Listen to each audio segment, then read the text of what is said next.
Bismillahirrahmanirrahim. Assalamualaikum warahmatullahi wabarakatuh. Selamat malam dan semoga kita selalu berada dalam lindungan Allah Subhanahu wa Ta'ala. Jadi pada kesempatan kali ini saya akan mempresentasikan tentang tugas kelompok kami, yaitu perancangan rumah profesi dokter gigi. Jadi tugas ini merupakan tugas ujian tengah semester mata kuliah metodologi desain arsitektur. Sebelumnya perkenalkan, saya atas nama Saratul Aulia dengan NIM 210211500002. Prodi Arsitektur, jurusan Pendidikan Teknik Sipil dan Perencanaan, Fakultas Teknik Universitas Negeri Makassar. Yang pertama, saya akan menjelaskan tentang tujuan dari tugas ini. Yang pertama, untuk mempelajari rancangan suatu lahan kosong atau tempat yang dapat digunakan sebagai tempat didirikannya rumah profesi. Yang kedua, meningkatkan kemampuan mahasiswa dalam merancang dan mendesain sebuah rumah profesi mulai dari nol sampai selesai. Dan yang terakhir, mengetahui batasan-batasan tapak dan keunggulan dalam membangun sebuah rumah dan memperkirakan apa keuntungan dan kerugian dalam membangun sebuah rumah profesi. Sebelum melangkah lebih jauh, saya akan menjelaskan terlebih dahulu tentang profesi dokter gigi. Dokter gigi adalah tenaga medis yang sehari-hari bertugas melakukan pemeriksaan dan perawatan gigi dan mulut pasien. Dokter gigi melakukan diagnosis, pencegahan, pemeliharaan, pembersihan, dan perawatan. Terdapat penyakit yang timbul pada bagian gigi atau rongga mulut seseorang. Nah, penyakit inilah yang ditangani oleh para dokter gigi. Selanjutnya kita melangkah ke hasil wawancara yang telah kami lakukan beberapa hari yang lalu. Yang pertama, dokter lebih memilih memisahkan antara tempat praktek atau klinik dengan rumah tinggal. Jadi dokter yang kami wawancarai ini lebih memilih untuk memisahkan antara tempat kerjanya atau kliniknya dengan rumah tinggal. Yang kedua, di dalam klinik terdapat 3 ruangan, yaitu ruang tunggu, ruang pemeriksaan, dan toilet. Di ruang tunggu, disinilah para pasien menunggu atau mengantri untuk ditangani oleh dokter. Kemudian ruang pemeriksaan, di mana tempat ini adalah tempat dokter memeriksa atau menangani pasiennya. Dan yang ketiga, toilet.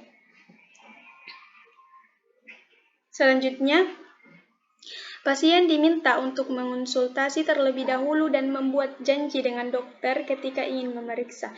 Jadi sebelum pasien memeriksa giginya atau ingin berkonsultasi ke dokter, dia harus membuat janji terlebih dahulu sebelum datang ke prakteknya atau kliniknya. Hal tersebut dapat meminimalisir jumlah pasien yang menunggu di ruang tunggu maupun memarkir kendaraan di ruang parkir. Adapun penghuni dari rumah tinggal dokter itu sendiri, yang pertama dokter atau sang istri, yang kedua suami, di mana suaminya bekerja sebagai kontraktor, yang ketiga ada 3 orang anak, dan 1 orang saudara dari dokter. Selanjutnya, dokter menerima sekitar 1-5 pasien per hari. Jadi, ketika dokter membuat janji dengan pasien dan pasien tersebut sudah sampai 5 orang, maka dokter tidak menerima pasien lagi. Selanjutnya, dalam menangani pasien, dokter dibantu oleh 1 orang perawat. Jadi terdapat 1 orang perawat yang membantu dokter dalam menangani pasiennya. Yang terakhir, terdapat taman di sekitar klinik, akan tetapi taman tersebut belum terlalu dimanfaatkan karena dokter itu sendiri belum menerima banyak pasien. Beliau cukup menerima sebanyak 1 sampai 5 orang pasien per hari. Selanjutnya informasi tapak. Jadi tapak yang kami rencanakan akan dibangun rumah profesi dokter gigi terdapat berada di Jalan Kiai Haji Agus Salim,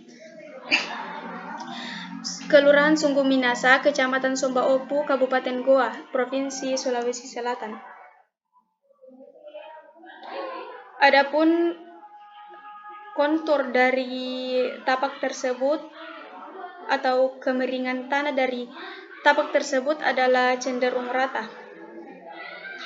Luas dari tapak tersebut adalah 775 meter persegi dengan panjang 31 meter dan lebar 25 meter.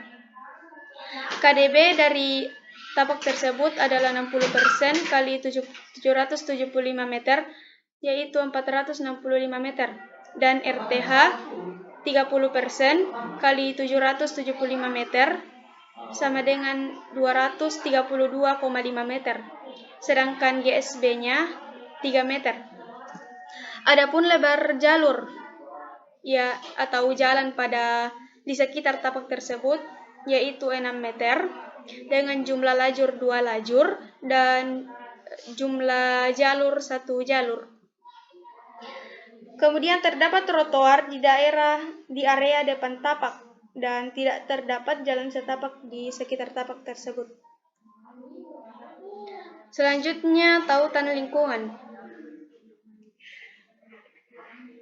Jadi di bagian utara dari tapak tersebut terdapat jalan raya Kiai Haji Agus Salim. Di sebelah timur terdapat SPBU.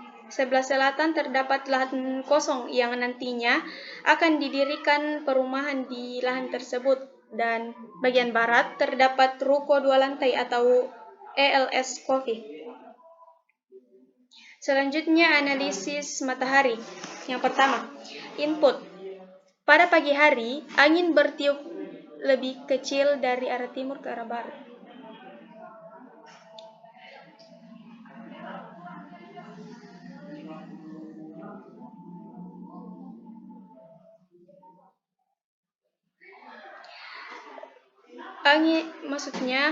Mohon maaf di sini terjadi kesalahan. Maksudnya matahari menyebabkan angin bertiup lebih kecil dari arah timur ke barat dan terjadi pada pagi hari. Kemudian pada siang hari angin bertiup lebih besar dari arah barat ke arah timur. Adapun tujuan yaitu untuk mendapatkan sebuah tapak yang memiliki kriteria dalam penggunaan pendinginan alami atau penghawaan sejuk sehingga dapat mengurangi penggunaan pendingin alami. Selanjutnya analisa. Alternatif 1, pengefektifan penggunaan pendingin alami dengan menggunakan cross ventilation. Alternatif 2, memperbanyak bukaan atau ventilasi di bagian barat dan utara bangunan. Adapun output dari analisis matahari tersebut yaitu berdasarkan survei yang kami lakukan, maka alternatif yang digunakan adalah alternatif 2, yaitu memperbanyak ventilasi atau jendela pada bagian barat bangunan, sehingga pada siang hari ruangan akan menjadi sejuk. Selanjutnya, analisis arah angin. Input dari analisis arah angin adalah angin yang lebih besar bertiup dari arah barat dan angin yang lebih kecil bertiup dari arah barat daya. Data tersebut kami peroleh dari data BMKG 2022 dari Kecamatan Sumba Opu. Tujuan dari analisis arah angin tersebut adalah untuk mendapatkan sebuah tapak yang memiliki kriteria dalam penggunaan pendinginan alami atau penghawaan sejuk, sehingga dapat mengurangi penggunaan pendingin alami atau AC. Analisa dari analisis arah angin tersebut Alternatif 1, pengefektifan penggunaan pendingin alami dengan menggunakan cross ventilation, dan 2, memperbanyak bukaan atau ventilasi di bagian utara bangunan. Adapun outputnya, berdasarkan survei yang kami lakukan, maka alternatif yang digunakan adalah alternatif 2, yaitu memperbanyak ventilasi atau jendela pada bagian barat bangunan sehingga pada siang hari ruangan akan menjadi sejuk. Kemudian selanjutnya analisis aroma. Input dari analisis aroma tersebut, yang pertama, terdapat saluran drainase tepat di depan tapak untuk mencegah terjadinya banjir di daerah tersebut. Kemudian, tidak terdapat tempat sampah di sekitar tapak. Hal itulah yang menyebabkan banyaknya sampah berserakan di trotoar jalan. Adapun output dari analisis aroma tersebut, berdasarkan hasil survei yang telah kami lakukan, terdapat bau yang tidak sedap yang berasal dari selokan yang berada tepat di depan tapak. Hal itulah yang harus diperhatikan pada saat membangun suatu bangunan. Selanjutnya analisis kebisingan. Adapun input dari analisis kebisingan tersebut, yaitu kebisingan dipengaruhi dari aktivitas lingkungan yang berada di sekitar tapak. Kebisingan dapat bersumber dari masyarakat yang tinggal di sekitar tapak jalan dan juga berasal dari jalan raya, yaitu kendaraan, mobil, motor, sepeda, dan lain-lain. Tujuannya untuk mengurangi kebisingan di sekitar tapak. Analisa alternatif 1, pengefektifan penggunaan bukaan pada bagian selatan tapak. Dan alternatif 2, menanam tanaman di sekitar tapak untuk meredam kebisingan tersebut. Adapun output dari analisis kebisingan tersebut, yaitu berdasarkan survei yang kami lakukan, maka alternatif yang digunakan adalah alternatif kedua, yaitu menanam tanaman di daerah sekitar tapak, khususnya pada bagian utara dan juga bagian barat, karena tingkat kebisingan lebih dominan pada kedua arah tersebut. Selanjutnya analisis vegetasi. Yaitu yang pertama, vegetasi alami. Yang termasuk vegetasi alami adalah di sini kami mengambil pohon dan kontur. Input dari pohon pada tapak ini, terdapat beberapa pohon besar di area belakang tapak serta di pinggir jalan, yaitu area depan tapak. Outputnya, memanfaatkan pohon di depan area tapak untuk meredam kebisingan yang berasal dari kendaraan yang lewat di depan tapak. Dan yang selanjutnya, kontur. Tapak memiliki kontur atau kemiringan tanah yang cenderung datar pada keseluruhan tapak. Selanjutnya, analisis vegetasi buatan. Terdapat tiang listrik yang berada di bagian barat dan timur tapak. Tiang listrik tersebut menghubungkan listrik rumah per rumah pada wilayah setempat. Bisa kita lihat pada bagian depan tapak terdapat gambar tiang listrik yang merupakan salah satu vegetasi buatan di sekitar tapak. Selanjutnya kita melangkah ke analisis utilitas. Yang pertama, utilitas air bersih.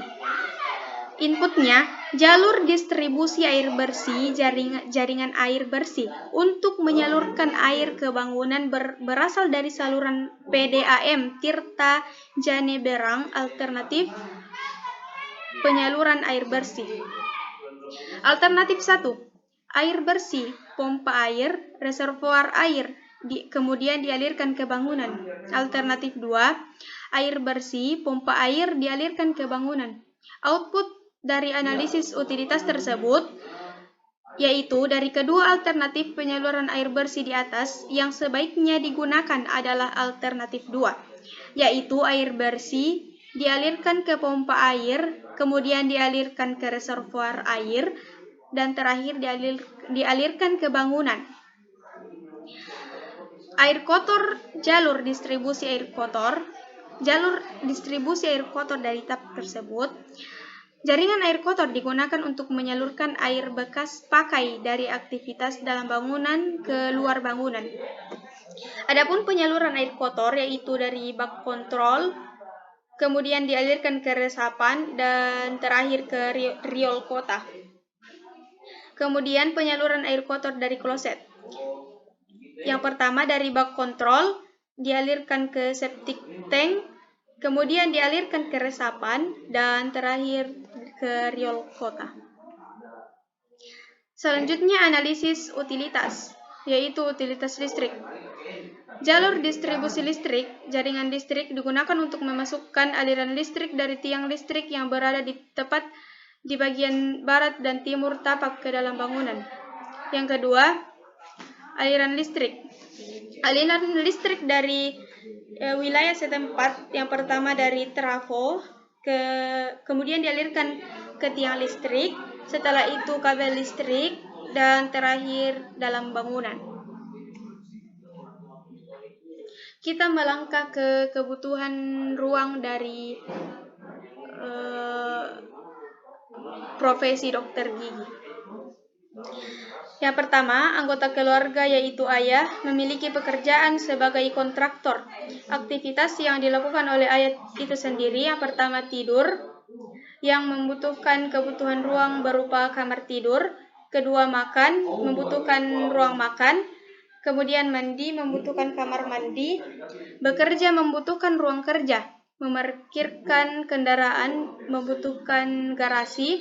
Bersantai, membutuhkan ruang keluarga. Dan terakhir, membaca koran, yaitu biasa dilakukan di teras. Anggota keluarga yang kedua yaitu ibu. Pekerjaan ibu yaitu dokter gigi. Aktivitas yang dilakukan oleh dokter gigi tersebut, yang pertama tidur, membutuhkan ruangan berupa kamar tidur. Kemudian memasak, kebutuhan ruangannya yaitu dapur. Aktivitas ketiga yaitu makan, kebutuhan ruangannya adalah ruang makan. Kemudian mandi, membutuhkan kamar mandi. Bekerja, membutuhkan ruang pemeriksaan atau ruang tindakan.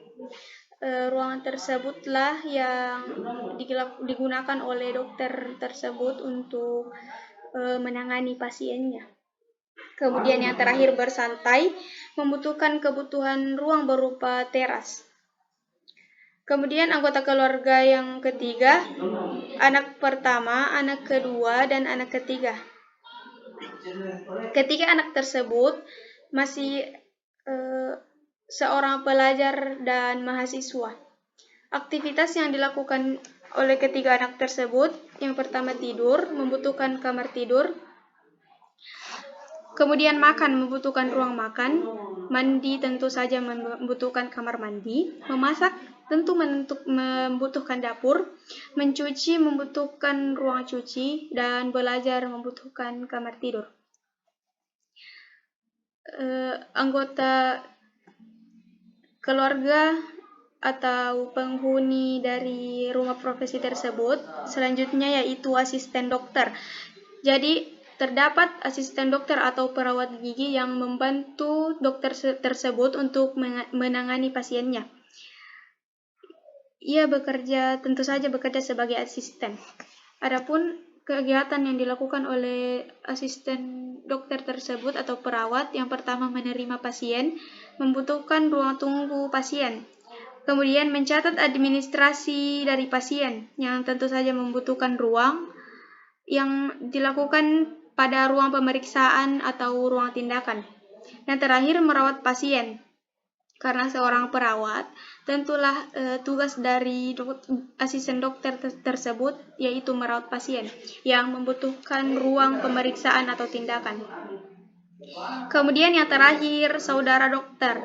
Jadi di rumah tersebut terdapat seorang saudara dari dokter tersebut yang memiliki kegiatan atau aktivitas sehari-hari berupa tidur yang membutuhkan kamar tidur, mandi yang membutuhkan kamar mandi, makan yang membutuhkan ruang makan, mencuci yang membutuhkan ruang cuci, dan terakhir memasak dan dengan membutuhkan dapur. Jadi dalam kesehariannya saudara dokter tersebut juga membantu anggota keluarga dalam menangani masalah dapur. Dari analisis kebutuhan ruangan tersebut, masing-masing anggota keluarga dan asisten dokter, maka kebutuhan ruang yang harus dibuat pada rumah profesi dokter gigi adalah sebagai berikut. Yang pertama, teras. Yang kedua, garasi atau parkiran. Kemudian ketiga, ruang tamu. Keempat, ruang keluarga. Yang kelima, ruang makan.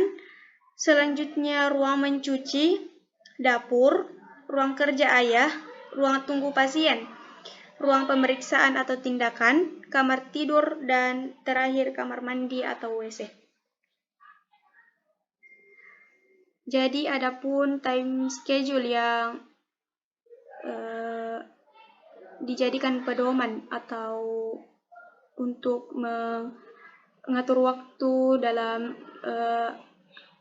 mengolah tapak tersebut yang telah kami selesaikan.